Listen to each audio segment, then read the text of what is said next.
नमस्कार दोस्तों, स्वागत है आपका अपने YouTube चैनल टेक स्टैनो में। तो दोस्तों, संपादकीय डिक्टेशन है और अभ्यास की गति होगी 80 शब्द प्रति मिनट। तो डिक्टेशन स्टार्ट होगा 3 सेकंड बाद। स्टार्ट। कुछ समय पहले जब सामाजिक न्याय के पुरोधा कर्पूरी ठाकुर को भारत रत्न से सम्मानित करने की घोषणा की गई थी, तो कई लोगों की यह अनुभूति थी कि इसी अवसर पर लाल कृष्ण आडवाणी को भी यह सम्मान प्रदान किया जाना चाहिए था। यह अच्छा हुआ कि अंततः ऐसा ही किया गया। लाल कृष्ण आडवाणी का योगदान केवल यह नहीं है कि उन्होंने भाजपा को एक शक्तिशाली राजनीतिक दल में तब्दील किया, उन्होंने भाजपा नेताओं की एक पूरी पीढ़ी को गढ़ने का काम किया। इसी पीढ़ी ने ही भाजपा को एक नया आयाम दिया। निसंदेह लाल कृष्ण आडवाणी को इसके लिए भी याद किया जाएगा कि उन्होंने राम मंदिर निर्माण के लिए रथ यात्रा निकाली। इस रथ यात्रा के जरिए उन्होंने केवल अयोध्या में राम मंदिर के निर्माण की अलख ही नहीं जगाई, बल्कि भारतीय संस्कृति और सभ्यता के प्रति अपराध बोध रखने वालों को जागृत किया। उन्होंने हिंदू समाज को अपनी आस्था और पहचान पर गर्व करना भी सिखाया। लाल कृष्ण आडवाणी राजनीतिक शुचिता के लिए भी याद किए जाने चाहिए।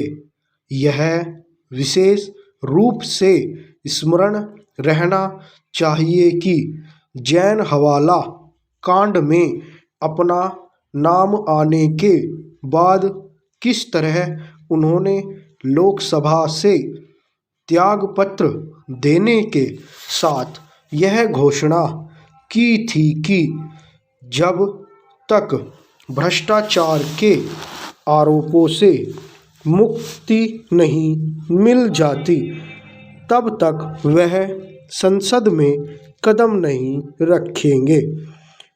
अपने इस दृढ़ संकल्प के चलते उन्होंने अगला लोकसभा चुनाव भी नहीं लड़ा।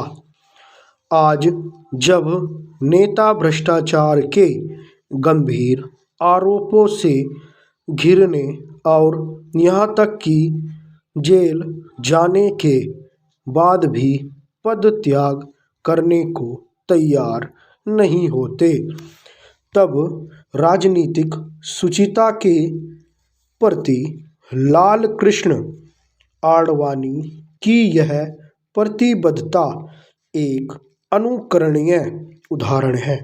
उन्होंने विकृत और विजातीय सेकुलरिज्म को छड़ा करारा देकर उसकी ऐसी पोल खोली कि आज तथाकथित सेक्युलर दल खुद को ऐसा बताने में संकोच करते हैं।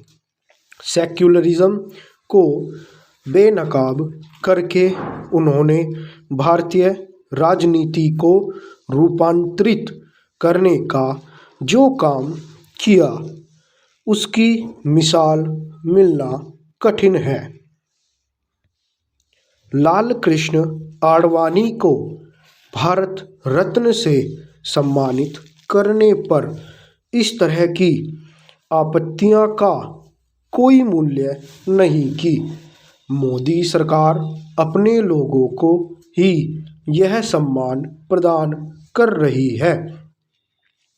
एक तो चंद दिनों पहले ही उसने कर्पूरी ठाकुर को यह सम्मान प्रदान किया है।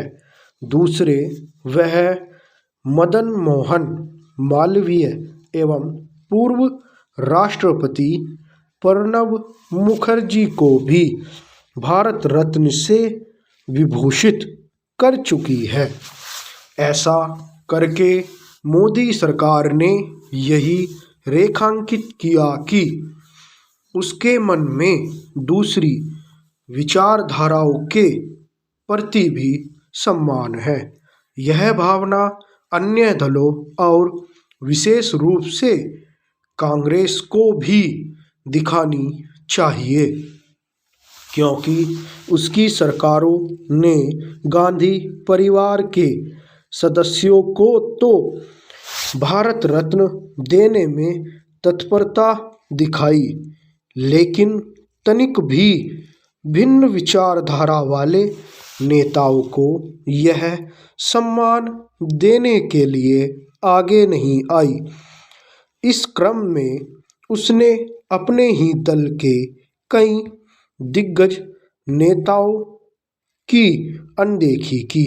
यह एक तथ्य है कि सरदार पटेल, डॉक्टर अंबेडकर, मौलाना आज़ाद आदि को भारत रत्न गैर कांग्रेसी सरकारों ने प्रदान किया। स्टॉप। तो दोस्तों, यदि आपको हमारा डिक्टेशन अच्छा लगा तो लाइक करें, शेयर करें और कमेंट करके अपने सुझाव दें। धन्यवाद।